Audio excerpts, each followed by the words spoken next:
having more fun than a human being should be allowed to have. We have time here. Let's see. Yeah, Richard in Tampa. Glad you called, sir. Great to have you with us. How are you doing? Hey, I'm doing great, Russ, and thank you so much for taking my call. You bet, sir. Listen, I hope you got room for a new Republican in the party. You think you do? Any time you want to join us, you are more than welcome. I'll even waive the initiation fee for you. Well, thank you much. Listen, I got a message for the Democrats. I hope you're happy because you finally, after a year, you've lost me. You know, Russ, I've been a Democrat my whole adult life. I'm 70 years old. But I'll tell you what, buddy, I just cannot. Wait. You've been a Democrat for 50 years, and you're switching? Is that what you're saying? I'm switching, yes, sir, for two main reasons. And I got to be honest with you, you're one of the culprits. That would be me and this show. Those are the two reasons. Yeah, you're one of the culprits, but in all honesty... Oh, hang on a minute. Hang on. I thought I had one more minute than I do, so we'll finish this after the break. Do not hang up, Richard. Do not hang up, Democrat. Got to tell him twice. Back to Richard in Tampa. Happier than he has been in 50 years. He's become one of us after being a Democrat for 50 years. You're going to tell us why the switch. Well, in all honesty, Rush, is two main reasons.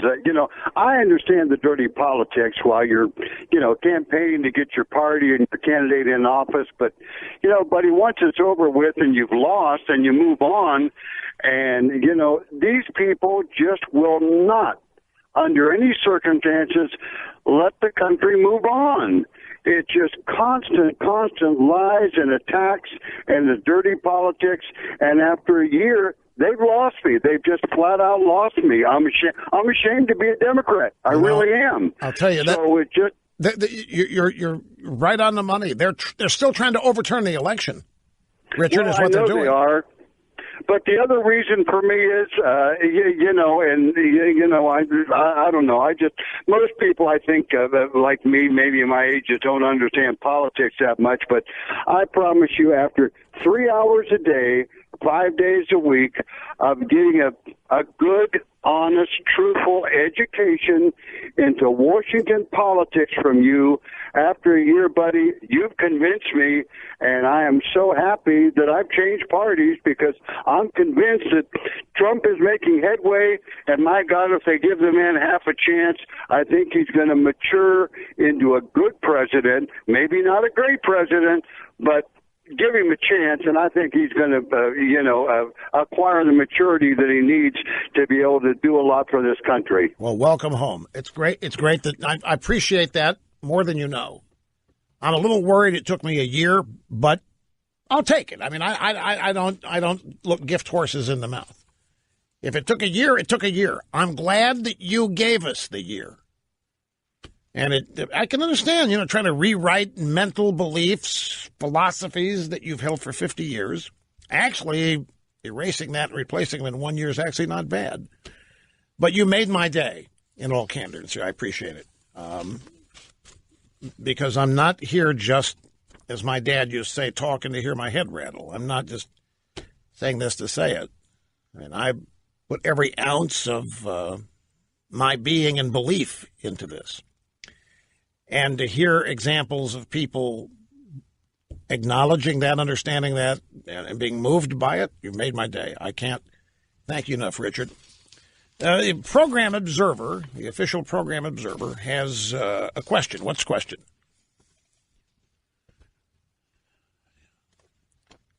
Yes. Mm-hmm.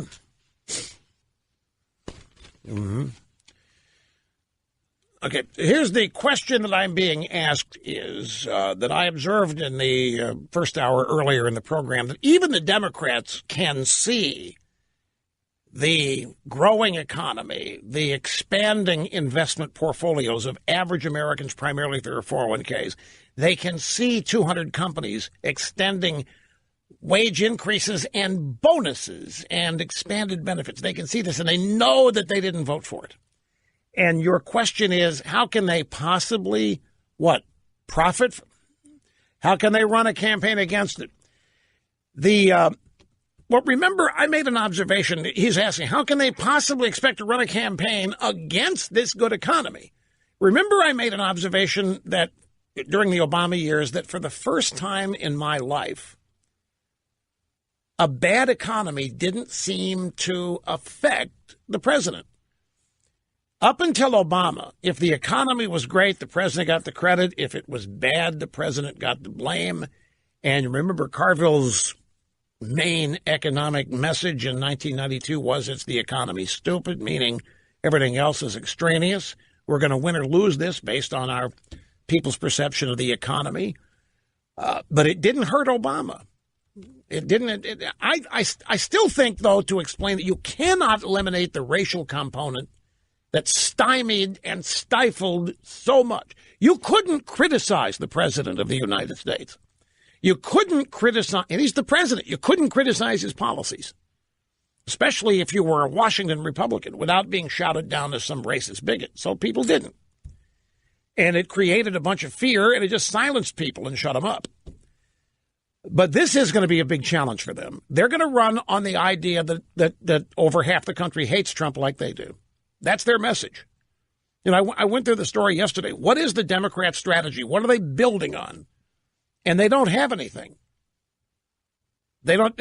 Right now, their message is they care more about 800,000 illegal immigrants than they do the federal government operating and running. They care more about 800,000 illegal immigrants than they do about your kids. They care more about 800,000 illegal immigrants than the U.S. military. But they are convinced that because if you had a media, if we were Democrats and had the media on our side, would we not feel invincible? Would we not feel like we could lie about anything and have it amplified and reported? I think they do. And I think media compliance or media sophistry or media bias or whatever, I think it convinces them that they can get away with any misrepresentation, any agenda, any lie.